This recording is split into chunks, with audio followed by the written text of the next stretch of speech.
all of blue. So that was nice to do that show with him. And Linda was so lovely and wonderful. And Peter Stringfellow was a bit of a weirdo, to be honest.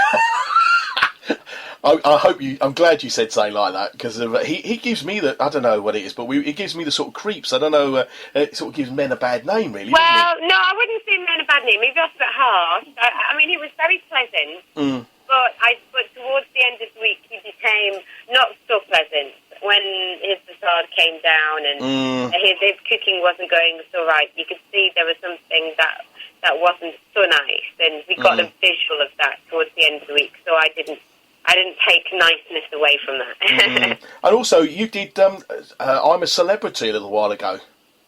Well, I was over the extra panel, yeah. So I didn't do I'm a Celebrity, the main show. No. I was over on the panel. The panel. The one after, the show that goes out afterwards. That's right, yeah. When Caroline Flack used to present it. Yeah, so a good few years ago now. I mean, what's it like actually on the outskirts of the village? Because it looks, I mean, it's a show I really don't fancy doing myself at all. I don't fancy it at all. No. Because it is what it is. Like, and it's making it up. You are in the middle of nowhere. So, and it's a massive production to make it work, but they have no contact. It isn't like they go, we switch off when they get people. It's not like that at all. It's pretty hardcore. Yeah, I take my hat off to anybody who does it. So. And you also did Celebrity Big Brother, though.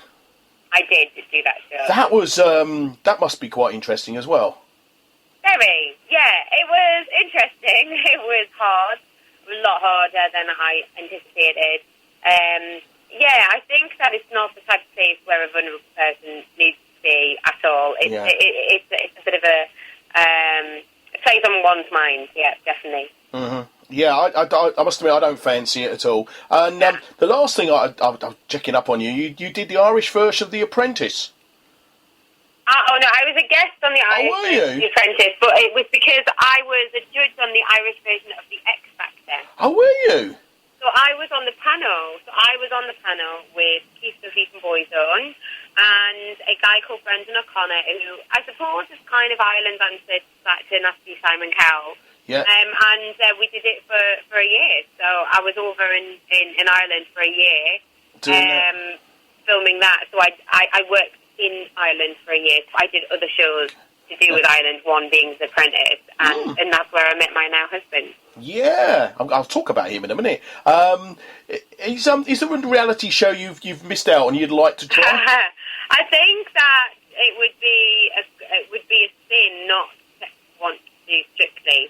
It's one of those shows that is just so classy and so inspirational to do, and you get to wear the most amazing costumes and dance with really fit blokes. So how could it be wrong? I don't know. I wouldn't want to dance with a fit bloke myself, but that's new. Fair enough.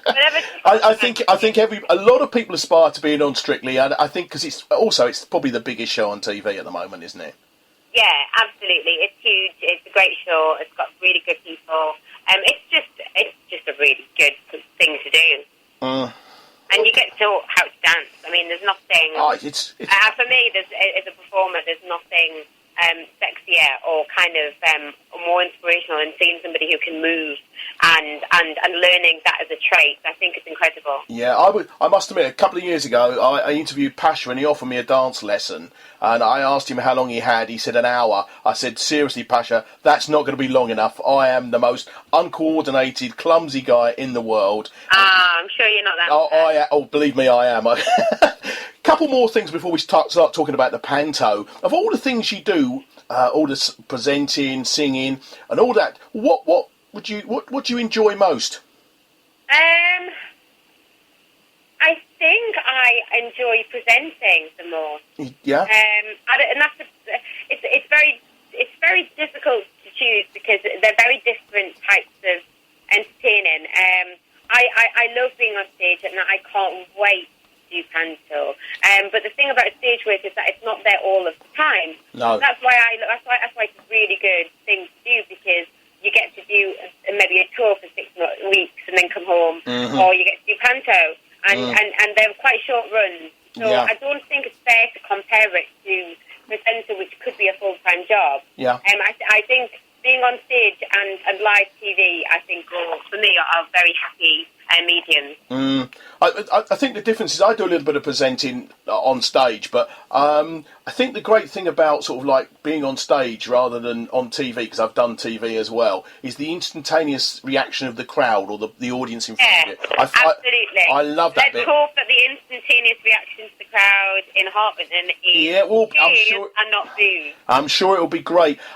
Is there anything you'd like to do? Is there any sort of unfulfilled ambitions, a bit of acting, a particular role, or anything you wish you'd done or would like to do now?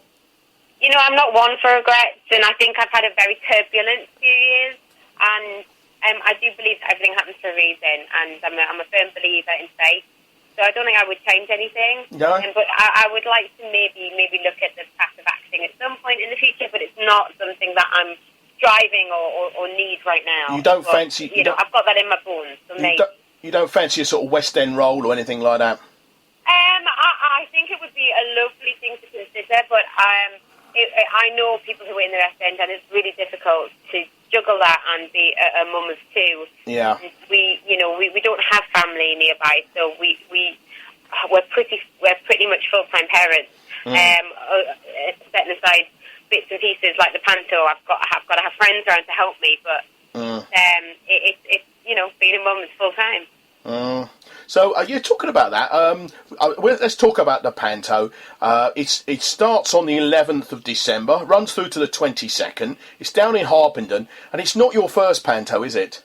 No, I've done two previous. I did Cinderella up in Sunderland with Mickey Rooney and my ex-husband Andy Scott Lee, who we don't need to talk about. Yeah, we won't talk about him. And I actually did Aladdin in Southport, and I played Princess Jasmine. So and obviously now I'm playing Aladdin, which is a bigger role, so there's a bit more responsibility. Yeah, I am nervous, I have to admit, but my daughter's face is very disappointed I don't get to be Princess Jasmine.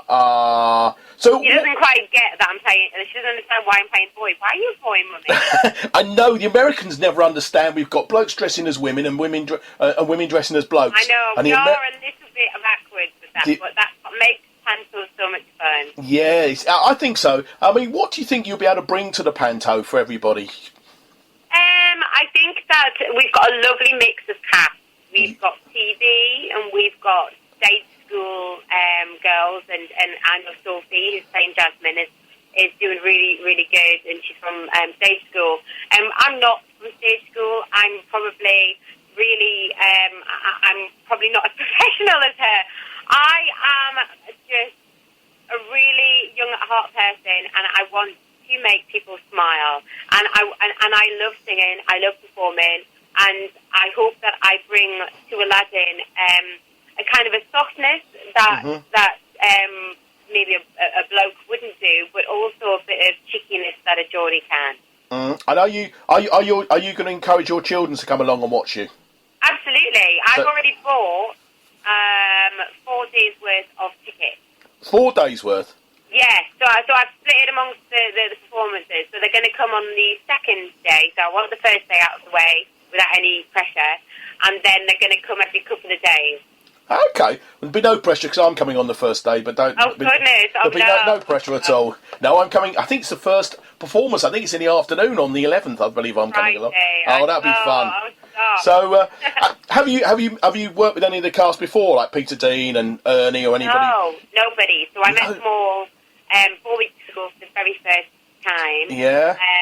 So I'm looking forward to seeing them again this Sunday, actually, because we've got another rehearsal. Have you? Well, have a word with our Ernie for me. I know Ernie quite well, and I will. He's what do you want me to say? Oh well, don't be anything rude. Just tell him you know me, and he'll sort you out. But no, he's a great character. He's a local radio legend. Is Ernie?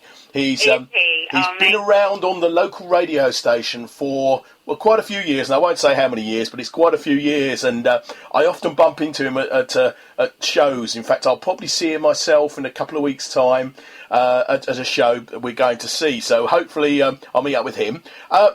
Obviously, panto is a huge physical commitment. I mean, you've got 11 days, and over those 11 days, you're doing performances sometimes twice a day. it's quite a heavy schedule. How do you find that works? Does that? We just make it work. I mean, as a family, we, Faith is at nursery now anyway, so I've got some friends that can help me drop her off or pick her up.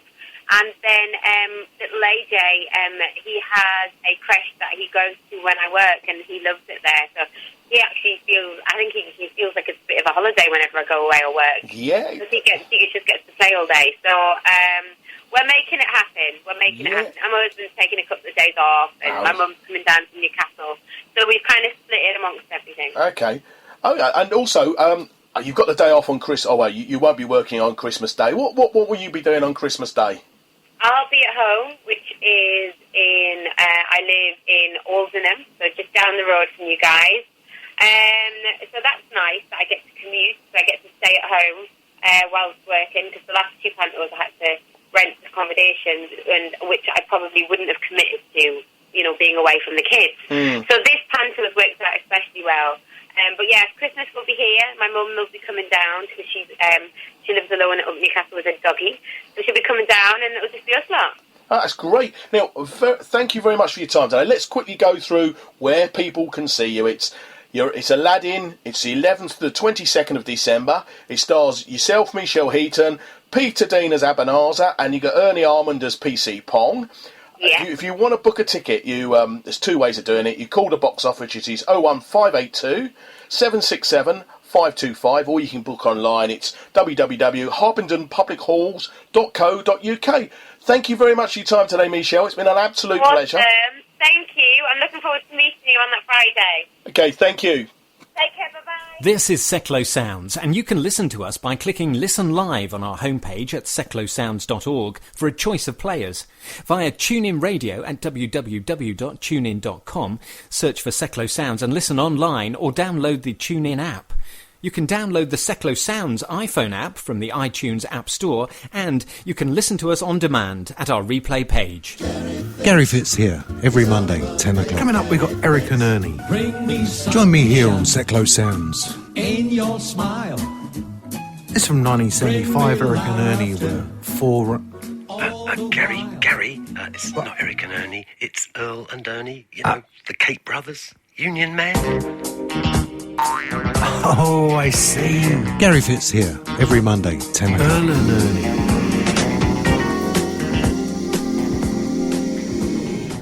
Almost time to meet my next guest, Stephen Bowman of Blake, and after that I'm going to be doing a review of some of the pantos, or the great pantos and shows that are on in the area. So, but before we speak to Steve, let's play from their Christmas album, from Blake's Christmas album, the track called Frosty the Snowman.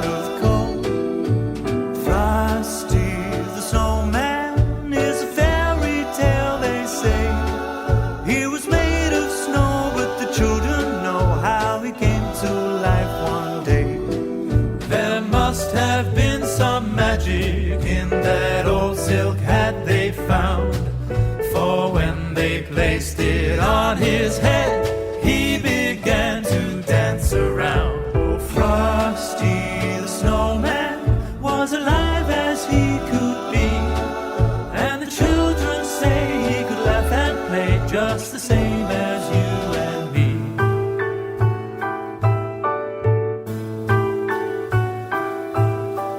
Frosty the Snowman knew the sun was hot that day, so he said, let's run and we'll have some fun now before I melt away.